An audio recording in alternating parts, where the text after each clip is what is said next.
JTBC 뉴스 특보입니다. 제6호 태풍 카눈의 중심부가 오늘 새벽 1시쯤 인천 강화군 북동쪽에서 휴전선을 넘어 북한으로 이동했습니다. 북한 개성 부근을 지나서 평양 쪽으로 이동하고 있는데 점차 열대 저압부로 약화할 전망입니다. 카눈은 어제 오전 9시 20분 경남 거제에 상륙한 뒤에 약 15시간 동안 한반도를 종단했습니다.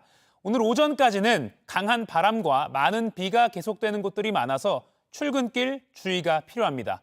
먼저 현장 취재 중인 기자들을 차례로 연결해서 이 시각 상황 알아보겠습니다.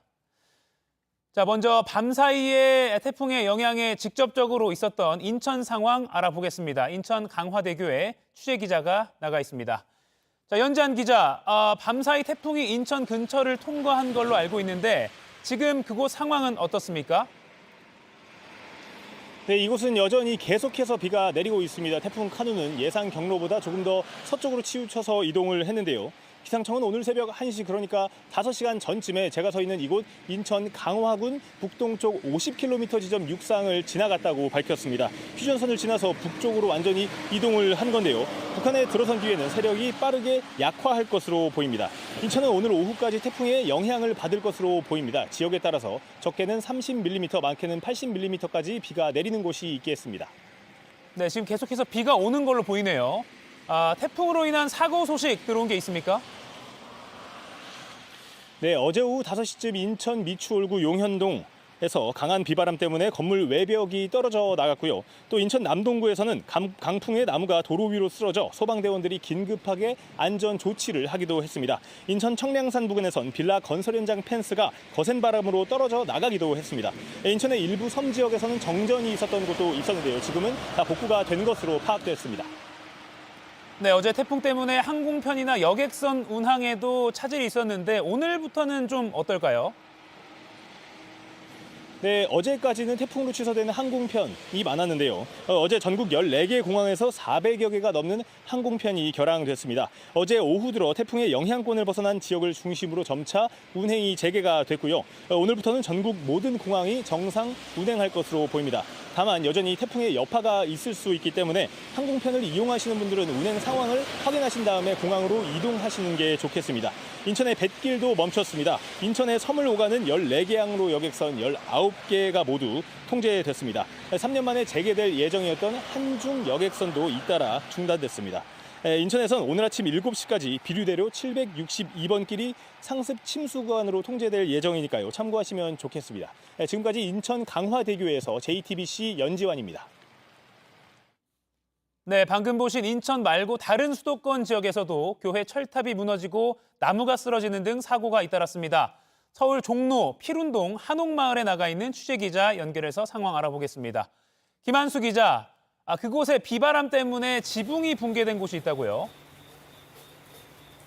네, 제 뒤에 보이는 한옥 지붕이 무너졌습니다. 지금은 이렇게 안전띠가 설치돼 외부 출입은 통제되는데요. 그렇기 때문에 무너진 지붕 잔해는 확인하기 어려운 상황입니다. 종로 한옥마을 지붕이 붕괴된 것은 어제 오후 5시 30분쯤입니다. 현재는 이렇게 담벼락에 안전보호를 설치해 추가 붕괴를 막고 있습니다. 사람이 살지 않는 곳이라 다행히 인명피해는 발생하지 않았는데요. 다만 인근 주민 두 가구에 모두 4명이 긴급 대피했습니다. 네, 지금 김한수 기자 있는 그 서울 중심 지역에도 지금 비가 굵게 내리는 것도 볼 수가 있습니다. 수도권 지역에서 여러 사고들이 있었죠. 이것도 정리해 주시죠. 네, 특히 강한 비바람이 몰아쳤던 어제 오후 사고가 집중됐습니다. 어제 오후 4시쯤 서울 성동구 동호대교 북단에서 학원버스가 인도에 있는 가로수를 들이박았습니다. 빗길에 미끄러진 겁니다. 네, 어제 오후 1시 경기 동두천에선 교회 철탑이 무너져 주택 지붕을 덮쳤습니다. 인명피해는 없었고 무너진 철탑은 크레인을 동원해 옮겼습니다. 또 경기 가평, 양주 등 곳곳에서 도로에 나무가 쓰러지는 사고가 이어졌습니다. 네, 아직도 비가 많이 내리고 있는데 도로 통제된 곳은 없습니까? 어떻습니까? 네, 태풍은 현재 북한으로 넘어갔습니다만 여전히 비는 내리고 있습니다. 서울 시내 하천 27곳은 어제부터 전면 통제됐고 서울 둘레길 등 주요 숲길 380개 노선도 통행이 금지됐습니다. 서울 주요 노선은 현재 정상 운행 중입니다. 지금까지 서울 종로 한옥마을에서 JTBC 김한수입니다. 네, 출근 전에 교통 상황 확인하시고 이동하시는 게 좋겠습니다.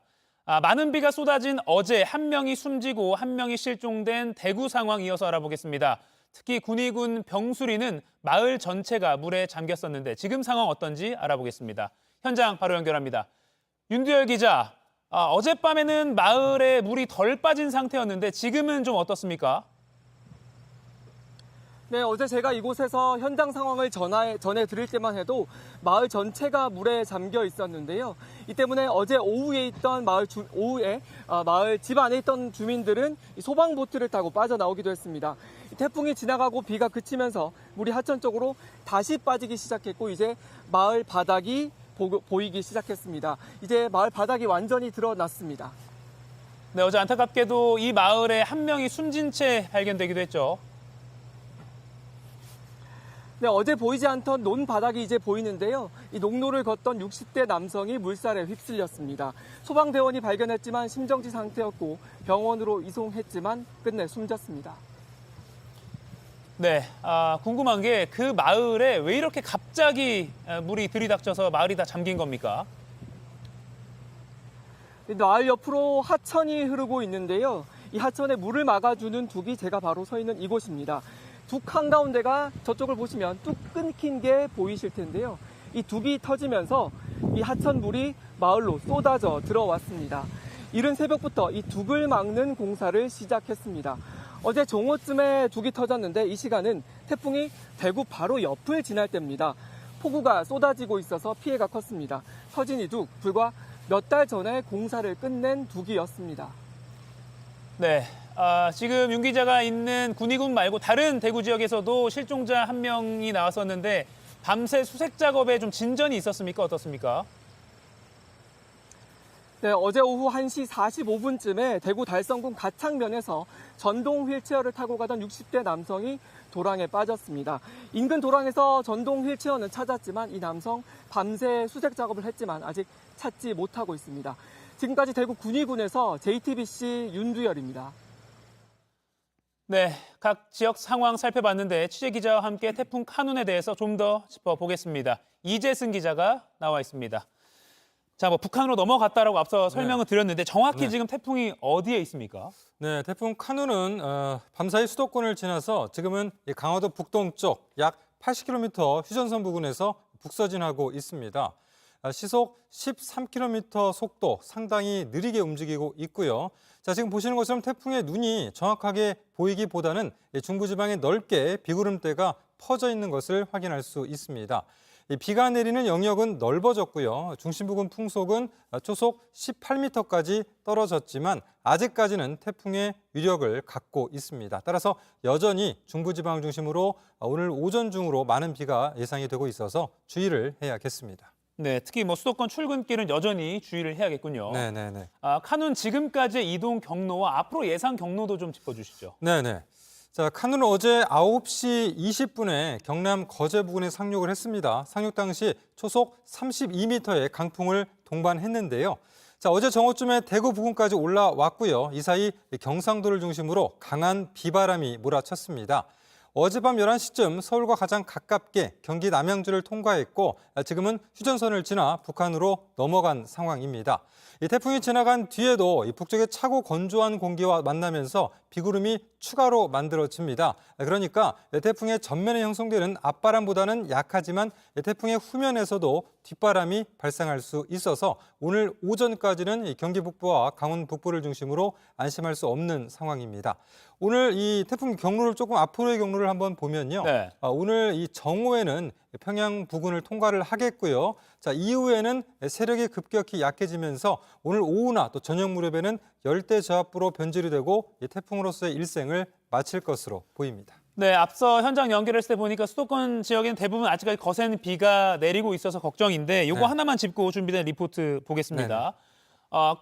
카눈이 내륙을 훑고 지나가면서 남쪽부터 해서 지금 수도권까지 계속해서 강한 비바람을 뿌려왔습니다. 네네네. 얼마나 이렇게 몰아쳤는지 한번 좀 정리를 해주시죠. 네네.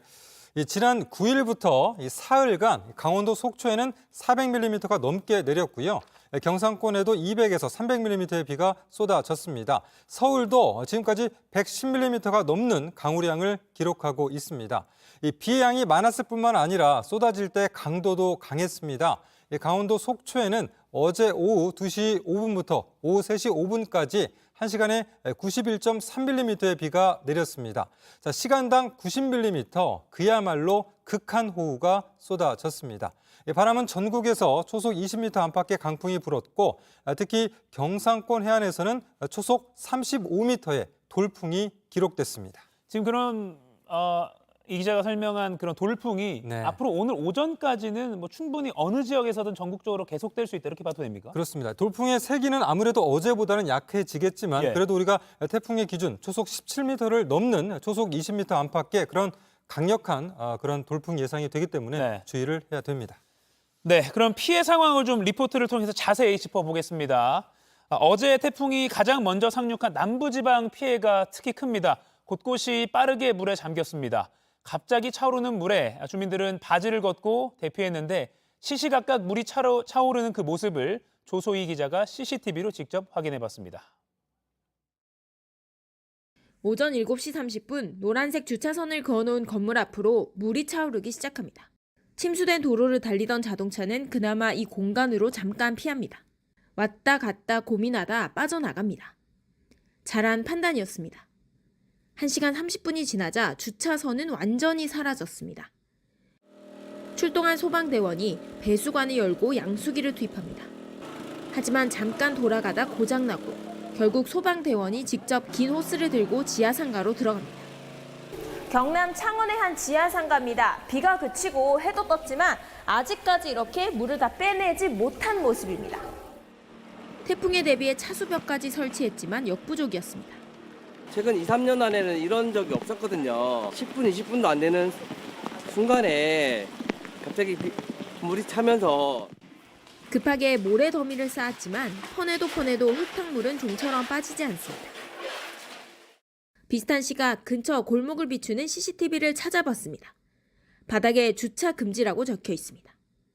흙탕물이 차오르고 이 글씨 3분 만에 사라집니다.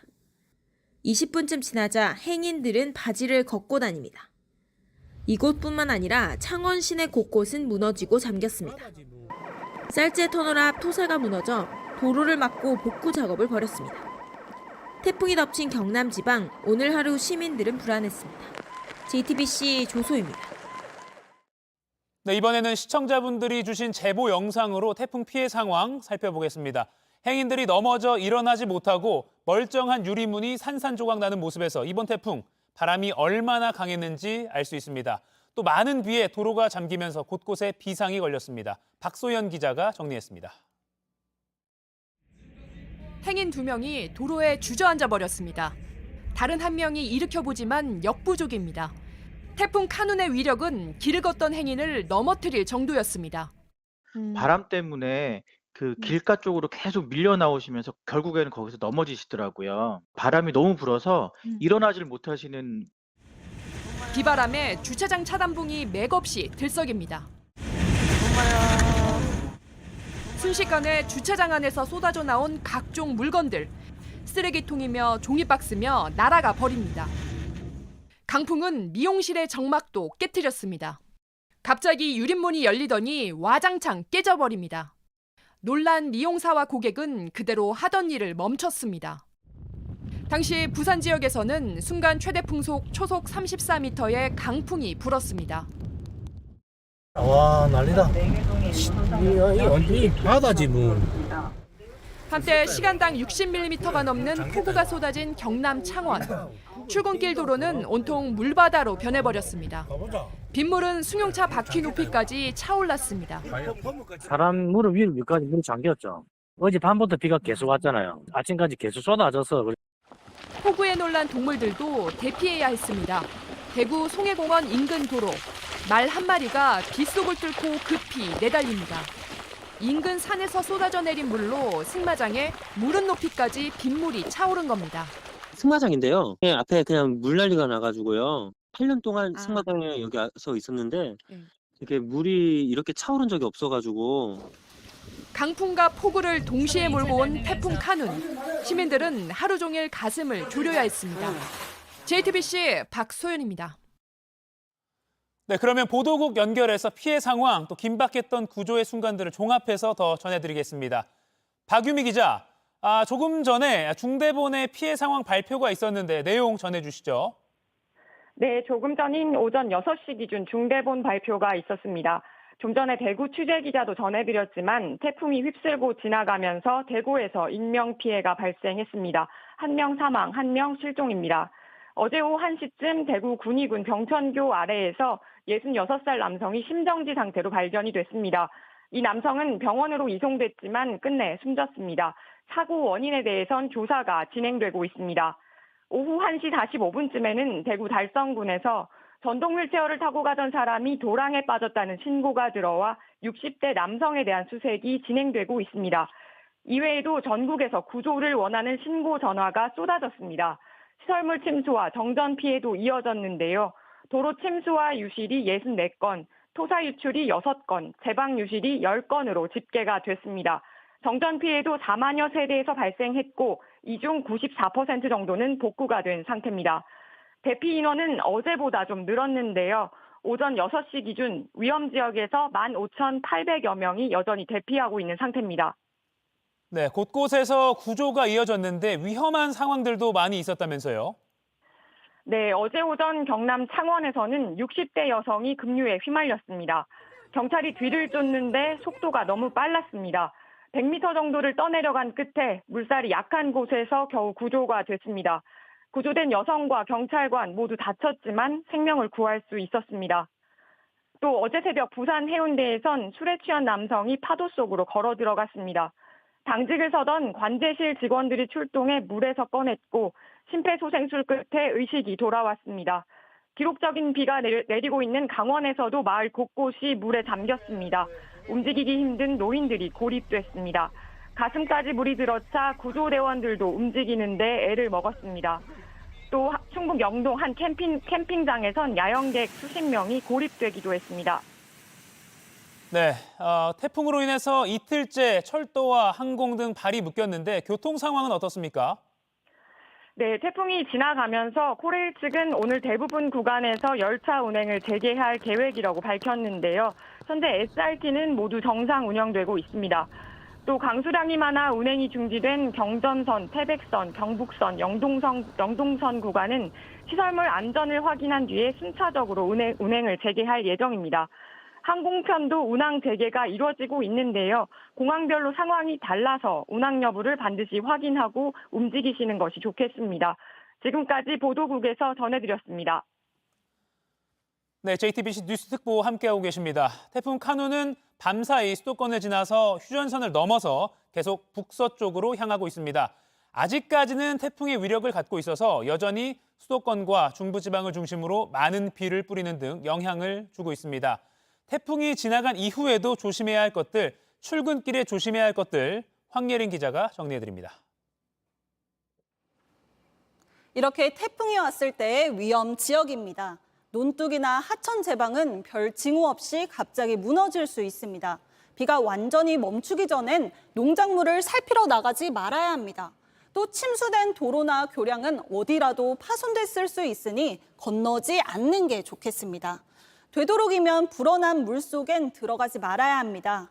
하천이나 집 주변에 흐르는 물이 동물 사체나 기름으로 오염돼 있을 수 있습니다. 수돗물이나 저장된 식수는 냄새를 맡아보고 오염이 됐는지 먼저 확인해야 합니다. 물에 젖은 음식 재료도 식중독 위험이 있습니다. 대피한 뒤 집으로 왔다면요, 가스가 샜을 수 있습니다. 창문을 열어 환기시켜야 합니다. 또 감전 위험이 있을 수 있으니 전기 차단기가 내려가 있는지 먼저 확인해야 합니다. 전기가 흐를 걸로 예상되는 전신주 근처 역시 피하셔야 합니다. 폭우가 오면요, 집안이 약해져 산사태가 날 수 있습니다. 산 일부가 무너지거나 바람이 안 부는데 나무가 흔들리거나 또 바위가 깨지는 소리가 들리면 반드시 곧바로 대피해야 합니다. 산사태는 이렇게 위에서 아래로 향하기 때문에 산사태가 일어나면 반대 방향으로 이동하셔야 합니다. 그리고 토사가 흘러 넘칠 수 있으니 산 위치로부터 먼 곳에서 이렇게 높은 곳을 향해서 가야 합니다. 내가 또는 내 가족이 있는 곳에 산사태 주의보가 발령됐는지 실시간으로 확인하셔야겠습니다. JTBC 황예린입니다. 네, 방금 황예린 기자의 설명처럼 태풍이 지나간 뒤에도 끝까지 긴장의 끈을 놓지 않고 주의를 기울이셔야 할 부분들이 많이 있습니다.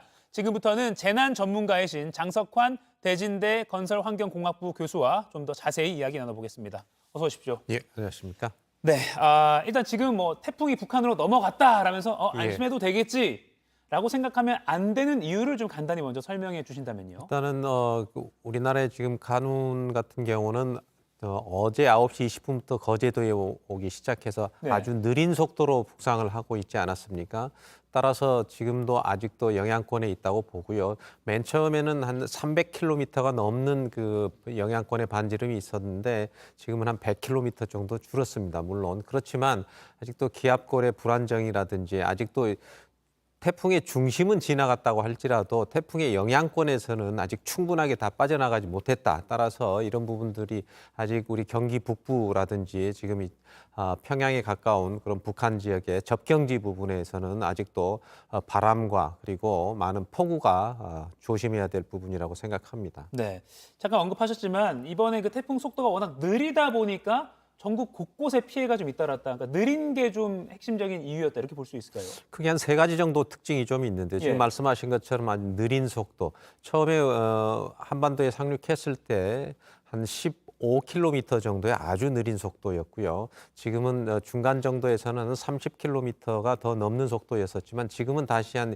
20km에서 25km 정도의 시속을 가지고 있는 속도였는데 이 정도의 속도가 과거에 기억하실지 모르겠지만 2002년도에 루사의 그 속도하고 비슷한 상황이거든요. 루사 때 강릉에 870mm의 하루에 온 그 양이 있었고요. 그래서 그 정도의 많은 양의 수증기를 몰고 왔던 부분들이어서 좀 네. 동해안 쪽에 많은 비가 왔었고 또 천천히 가면서 이런 부분들을 오랫동안 정체를 했었다. 이런 부분 하나고요.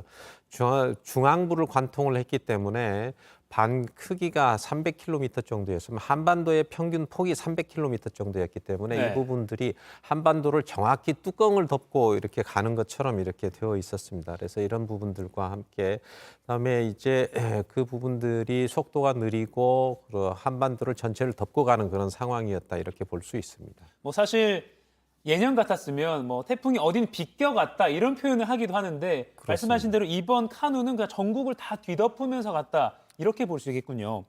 지금 저희 뉴스특보를 이제 출근 준비하시면서 보시는 분들이 많을 것 같은데 태풍이 지나간 오늘 출근길 당장 좀 뭘 주의해야 할까요?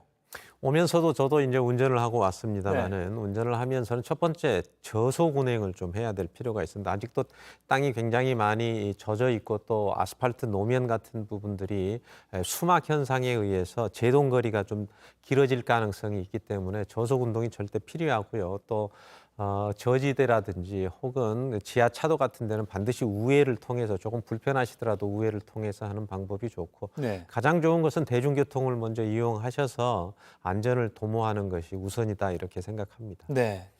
아까 대구 윤도열 기자 현장 연결해서 상황을 좀 확인해봤는데 어제 안타깝게도 60대 남성이 불어난 그 하천물에 휩쓸려서 숨지기도 했습니다. 예. 여전히 지금 제방도 많이 물러진 상태일 것 같아서 하천변은 계속 주의를 해야겠죠. 하천변, 도심지 하천이라고 하는 것은 급작스럽게 수위가 상승하는 효과와 그다음에 굉장히 빠른 유속을 가지고 있습니다. 그 부분에 대부분 제방들이 잘 정비되어 있기 때문에 말씀하신 것처럼 제방의 문제는 지금 굉장히 많은 물을 머금고 있기 때문에 언제든지 제방이 붕괴될 가능성이 있다 이렇게 보여지고요. 지금 아침에 하천변을 산책을 하신다든지 또 비가 오지 않는다고 해서 하천에 나가시는 것은 좀 삼가하셔서 좀 안전을 좀 도모하시는 것이 좋고요. 오늘 아침까지는 좀 하천변 산책은 해안가 산책은 그렇습니다. 좀 자제하는 게 좋겠다. 아직은 또 기압골이 불안정하기 때문에 도심지에 돌발 홍수가 나타날 가능성이 있기 때문에 충분하게 영향권의 범위를 벗어난 내일까지 정도까지도 하천변에 가서 산책을 하거나 운동을 하시는 것은 좀 삼가해 주시는 것이 좋다고 생각합니다. 예. 그리고 또 우려가 커지는 게 산사태입니다. 어제 경북 예천 같은 경우는 이미 한 달 전에 폭우로 산사태 피해가 컸는데 어제도 우려가 커져서 뭐 주민 790여 명이 대피를 한 상태이기도 하고요.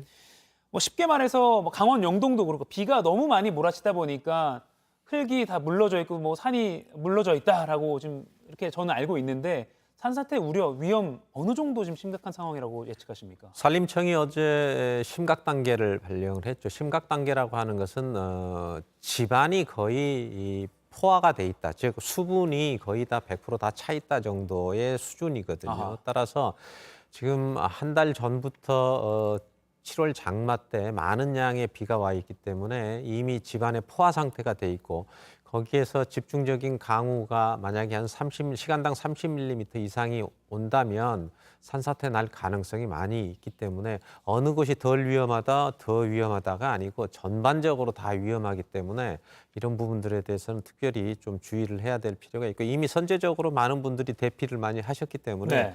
안심하다고 할 수 있지만 앞으로 추가적으로 비가 그쳤다고 할지라도 이 부분에 대해서는 산사태에 대해서는 특별히 각별히 유념해야 될 부분이라고 생각합니다. 예, 산사태 관련해서 하나만 질문 더 드리면 그만큼 지금 뭐 언제 어디서 산사태가 발생해도 좀 이상하지 않을 정도로 위험한 상태라면 지자체나 또는 마을 주민분들이나 정부가 좀 어떻게 좀 대비를 앞으로 해나가야 될까요? 산사태의 대부분은 지금 많이 일어나는 부분이 네. 최근에 개발된 지역, 뭐 도로가 생겼다든지 아니면은 그 지역에 뭐 펜션이나 뭐 다른 여러 가지 상황들에 의해서 절개지가 생겼던 부분들 같은 경우가 예. 위험하다고 볼 수 있고요. 그런 부분들에 대해서는 배수로를 정확히 정비하는 것이 가장 중요하고 네. 앞으로 추후 이 부분들에 대해서는 계속 배수로 점검뿐만 아니고 사방댐의 준설 이런 부분들도 같이 점검을 해서 좀 주민들의 안전을 도모할 수 있도록 조치를 취해 주시면 좋겠습니다. 네, 아무쪼록 지난 한 달 전의 폭우와 또 이번 태풍까지 겹쳐서 산사태는 워낙 좀 우려가 커지고 있기 때문에 말씀하신 대로 조치가 좀 필요할 것 같습니다. 그리고 뭐 도심이든 농촌이든 요새 다 볼 수 있는 맨홀 관련해서 좀 질문을 드리고 싶은데요. 예. 어제 뭐 온라인에서 많이 화제가 되는 게 그 경남 창원에서 맨홀 뚜껑이 불어난 물 때문에 올라와서 정차했던 버스를 뚫고 올라온 예. 일까지 있었습니다. 저도 봤습니다만은 예. 대단히 위험한 상황이었죠. 아찔한 순간이었는데요. 네. 맨홀 뚜껑이 보통 한 적게는 한 50kg에서 예. 한 100kg 정도 되는데요.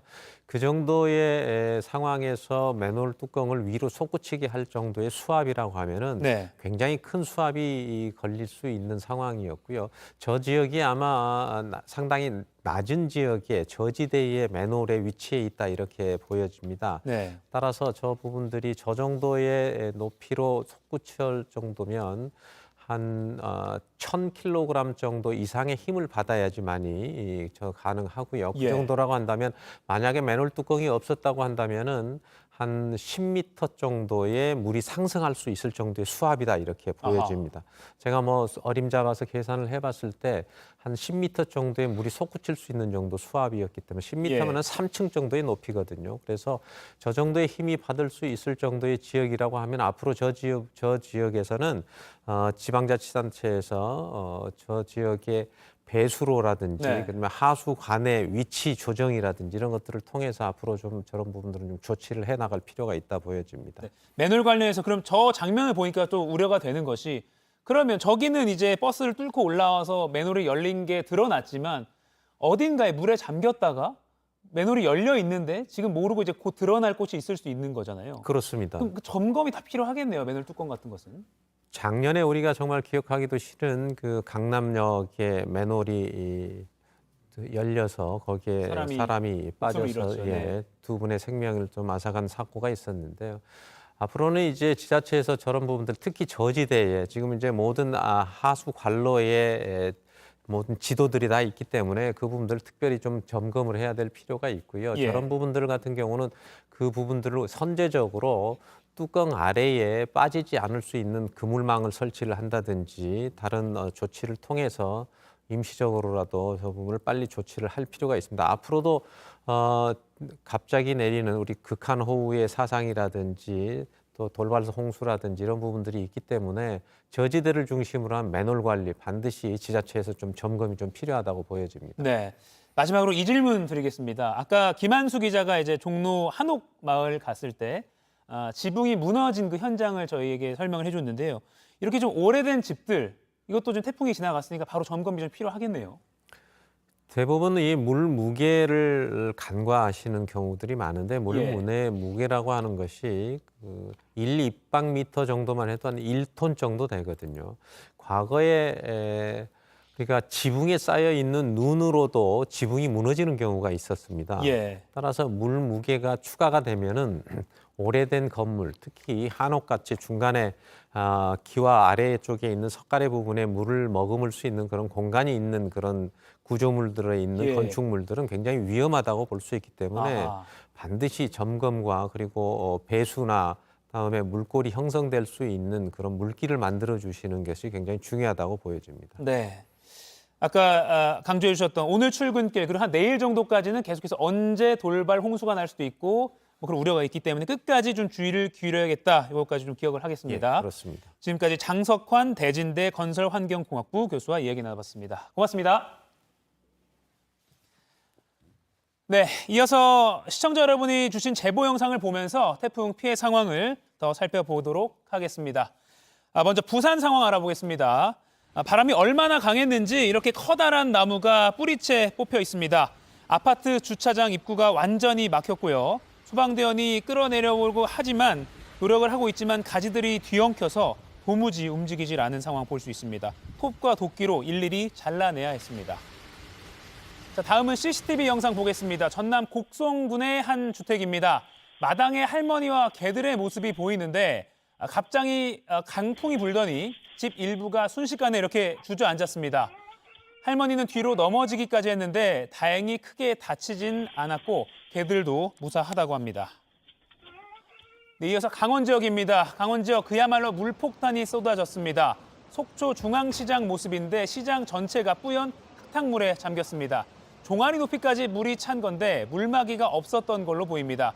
장사하시는 분들 피해가 우려됩니다.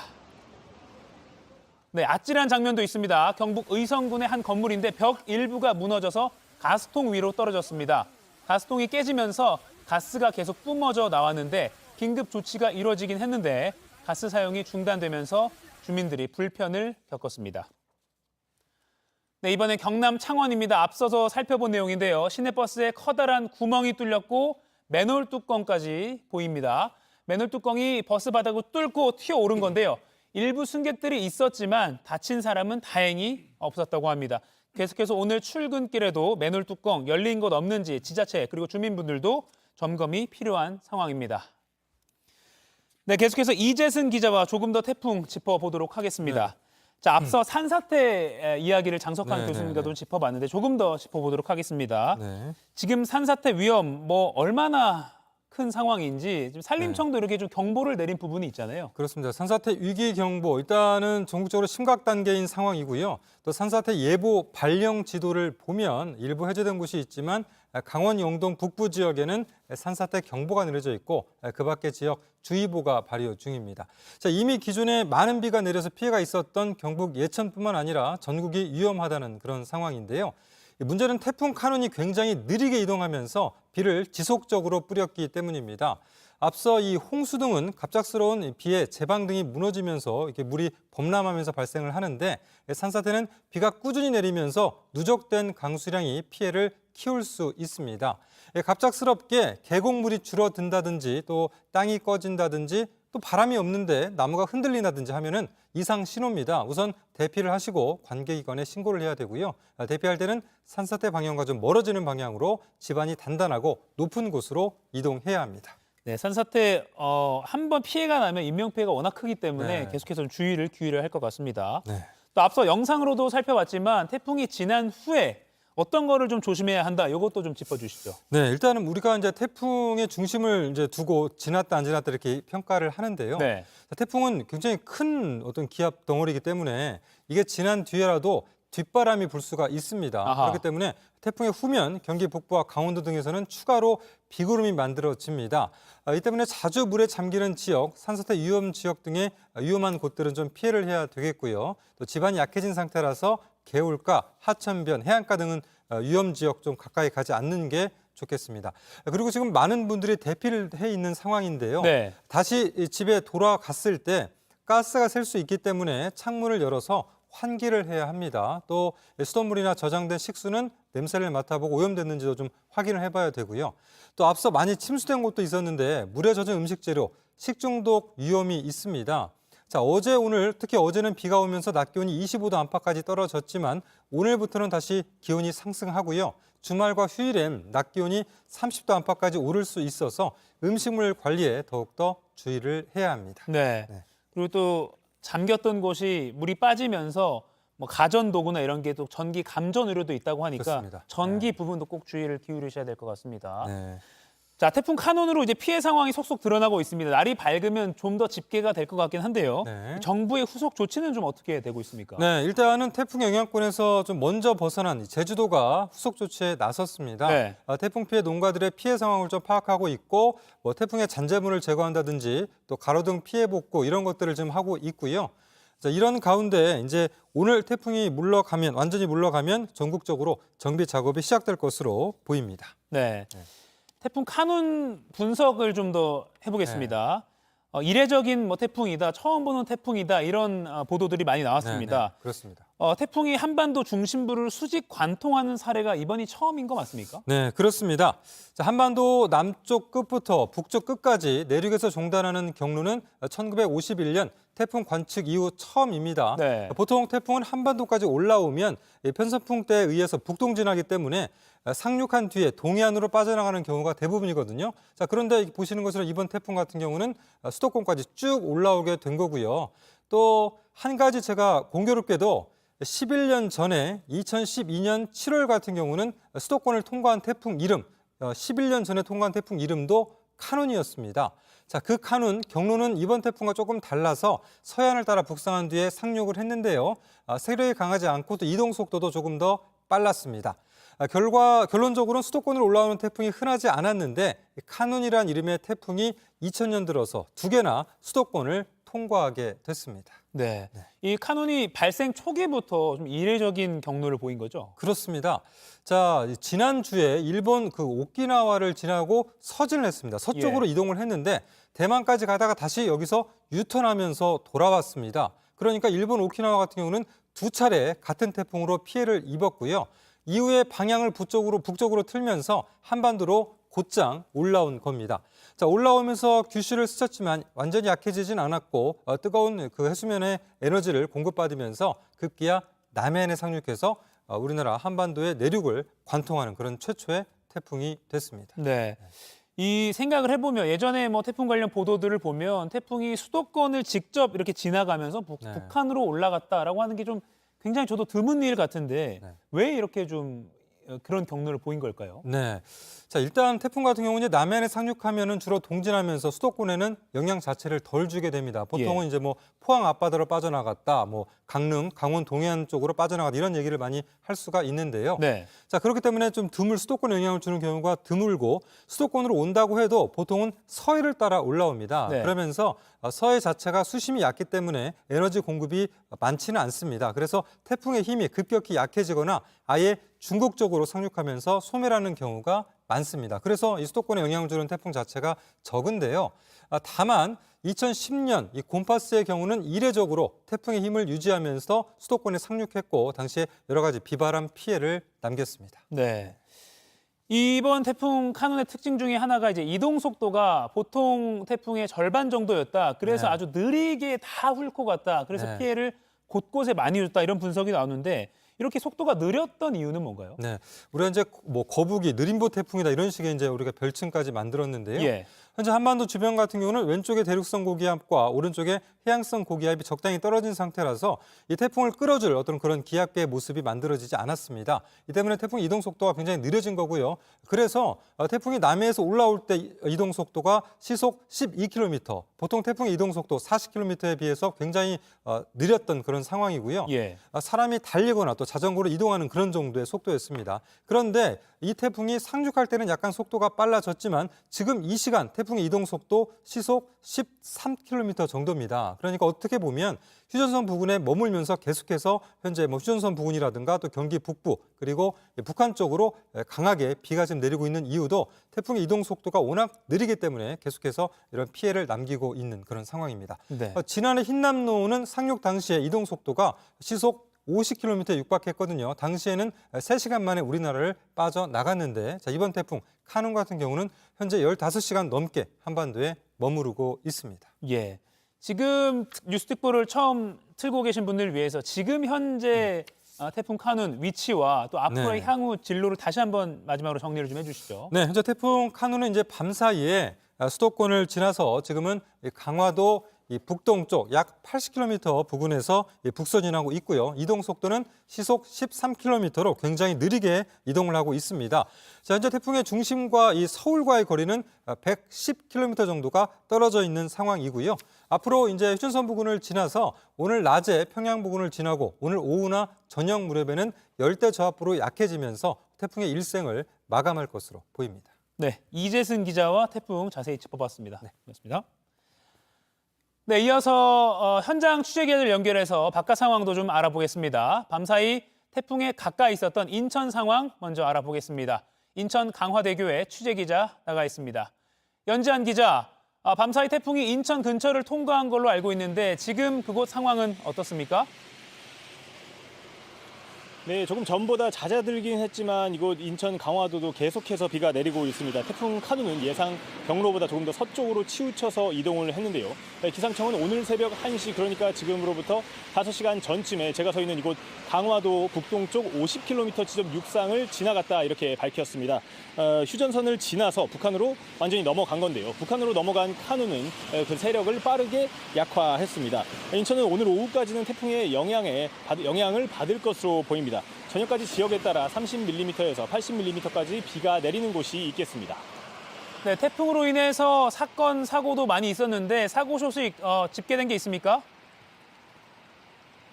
네, 어제 오후 5시쯤 인천 미추홀구 용현동에선 강한 비바람 때문에 건물 외벽이 떨어져 나갔고요. 또 인천 남동구에서는 강풍에 나무가 도로 위로 쓰러져 소방대원들이 긴급하게 안전 조치를 하기도 했습니다. 인천 청량산 부근에선 빌라 건설 현장 펜스가 거센 바람으로 떨어져 나가기도 했습니다. 인천의 일부 섬 지역에 정전된 곳도 있었는데 지금은 복구가 된 것으로 파악됐습니다. 네, 태풍 때문에 어제 항공편이나 여객선 운행에도 차질이 많았는데 오늘부터는 좀 어떨까요? 네, 어제는 태풍의 영향으로 취소된 항공편이 많았습니다. 어제 전국 14개 공항에서 400여 편의 항공편이 결항됐습니다. 네, 어제 오후 들어 태풍의 영향권을 벗어난 지역 중심으로 운항이 점차 재개됐고요. 오늘부터는 전국 모든 공항이 정상 운행될 것으로 보입니다. 다만 여전히 태풍 여파가 있을 수 있기 때문에 항공편을 이용하시는 분들은 운항 상황을 정확하게 확인하고 공항으로 이동하시기 바라겠습니다. 서해 바닷길도 어제까지 대부분 통제가 됐는데요. 오늘 기상 상황에 따라서 운항이 정상화될 걸로 보입니다. 인천에서는 오늘 아침 7시, 조금 뒤인 오늘 아침 7시까지 비류대로 762번 길이 상습 침수 구간으로 통제가 되고 있으니까요. 참고하시길 바라겠습니다. 지금까지 인천 강화대교에서 JTBC 연지환입니다. 네, 인천 이외에 수도권 지역에서도 교회 철탑이 무너지고 나무가 쓰러지는 등 사고가 잇따랐습니다. 서울 종로 필운동 한옥마을에 나가 있는 취재기자 연결해 보겠습니다. 김한수 기자, 그곳 비바람에 지붕이 붕괴된 곳이 있다고요? 네, 제 뒤로 보이는 한옥 지붕이 무너졌습니다. 지금은 이렇게 안전띠가 설치돼 외부 출입은 통제됐습니다. 잠깐 이쪽으로 와보시죠. 네, 외부 출입이 통제됐기 때문에 현재 무너진 지붕 잔해는 확인할 수 없습니다. 네, 종로 한옥 마을 지붕이 붕괴된 것은 어제였습니다. 어제 오후 5시 30분쯤이었는데요. 현재는 이렇게 추가 붕괴를 막기 위해 답변하게 안전보호를 설치했습니다. 사람이 살지 않는 곳이라 다행히 인명피해는 발생하지 않았는데요. 다만 인근 주민들이 긴급 대피했습니다. 네, 태풍이 지나갔더라도 그런 오래된 가옥 안전 점검이 필요해 보입니다. 그 밖에도 수도권 지역에서 여러 사고들이 있었죠. 네, 특히 강한 비바람이 몰아쳤던 어제 오후 사고가 집중됐습니다. 어제 오후 4시쯤 서울 성동구 동호대교 북단에서 학원버스가 인도에 있는 가로수를 들이박았습니다. 빗길에 미끄러진 겁니다. 버스에 타고 있던 10여 명 가운데 일부가 병원으로 옮겨져 치료를 받았습니다. 어제 오후 1시 경기 동두천에선 교회 철탑이 무너져 주택 지붕을 덮쳤습니다. 인명피해는 발생하지 않았고 무너진 철탑은 크레인을 동원해 옮겼습니다. 또 경기 가평, 양주 등 곳곳에서 도로에 나무가 쓰러지는 사고가 이어졌습니다. 네, 지금 아직도 비가 내리고 있는데 통제된 곳은 없습니까? 네, 서울 시내 하천 27곳이 어제부터 전면 통제됐습니다. 서울 둘레길 등 주요 숲길 380개 노선도 통행이 금지됐습니다. 네, 주요 도로는 대부분 정상 통행 중이지만 여전히 서울 지역에 비가 많이 내리고 있기 때문에 출근길 교통 정체가 예상됩니다. 차량을 이용하실 경우 교통 상황을 미리 확인하셔야 되겠습니다. 지금까지 서울 종로 한옥마을에서 JTBC 김한수입니다. 네, 이어서 이번 태풍으로 한 명이 숨진 대구 군위군을 다시 연결해 보겠습니다. 마을 전체가 물에 잠겼었는데 지금 상황 어떤지 알아보죠. 현장 연결합니다. 윤두열 기자, 어젯밤에는 마을에 물이 덜 빠진 상태였는데 지금은 어떻습니까? 네, 어젯밤에 제가 이곳에서 현장 모습을 보여드릴 때만 해도 마을 전체에 물이 들어차 있었습니다. 이 때문에 어제 오후엔 집 안에 있던 마을 주민들이 소방보트를 타고 빠져나오기도 했습니다. 태풍이 지나가고 비가 그치면서 물이 하천 쪽으로 다시 빠지기 시작했고 밤사이 물이 다 빠지면서 잠겨 있었던 마을 바닥이 이제는 완전히 드러났습니다. 네, 어제 그 마을에서 한 명이 숨진 채 발견되기도 했죠. 네, 이제는 어제 보이지 않던 논이 보이는데요. 이 농로를 걷던 60대 남성이 물살에 휩쓸렸습니다. 소방대원이 발견했을 때 심정지 상태였고 병원으로 옮겼지만 끝내 숨졌습니다. 네, 그럼 왜 갑자기 그 마을에 물이 그렇게 들어찬 겁니까? 네, 마을 옆으로 하천이 하나 흐르고 있는데요. 이 하천에 물을 막아주는 둑이 바로 제가 서 있는 이곳입니다. 지금 제 뒤로 둑 한가운데가 뚝 끊긴 게 보이실 텐데요. 이 둑이 터지면서 이쪽 하천 물이 마을로 쏟아져 들어왔습니다. 지금은 이른 새벽부터 이 둑을 막는 공사를 시작했습니다. 어제 정오쯤에 이 둑이 터졌는데요. 이 시간은 태풍이 대구 옆을 바로 지나갈 때입니다. 폭우가 쏟아지고 있어서 피해가 컸습니다. 터진 이 둑, 불과 몇 달 전에 공사를 끝낸 둑이었습니다. 네, 그리고 대구 달성군에서도 실종자 한 명이 나왔는데 밤새 수색 작업 진전이 좀 있었습니까? 네, 어제 오후 1시 45분쯤 대구 달성군 가창면에서 전동 휠체어를 타고 있던 60대 남성이 실종됐습니다. 인근 도랑에서 전동 휠체어는 발견했지만 이 남성은 밤새 수색 끝에도 아직 찾았다는 소식이 들리지 않고 있습니다. 지금까지 대구 군위군에서 JTBC 윤두열입니다. 네, 경기 북부와 서울, 대구 상황까지 차례로 알아봤습니다. 기상청은 오늘 오전까지 중부지방을 중심으로 여전히 태풍 영향을 받는다고 설명했습니다. 수도권과 강원 북부 내륙을 중심으로 강하고 많은 비가 계속 올 것으로 예상됩니다. 서해와 동해에는 오늘도 계속 매우 강한 바람과 높은 파도로 인해서 피해가 예상됩니다. 끝까지 주의를 기울이셔야겠습니다. 이어지는 뉴스 시간을 통해서 계속해서 태풍 카눈 소식 전해드리겠습니다. JTBC 뉴스 특보를 마칩니다. 고맙습니다.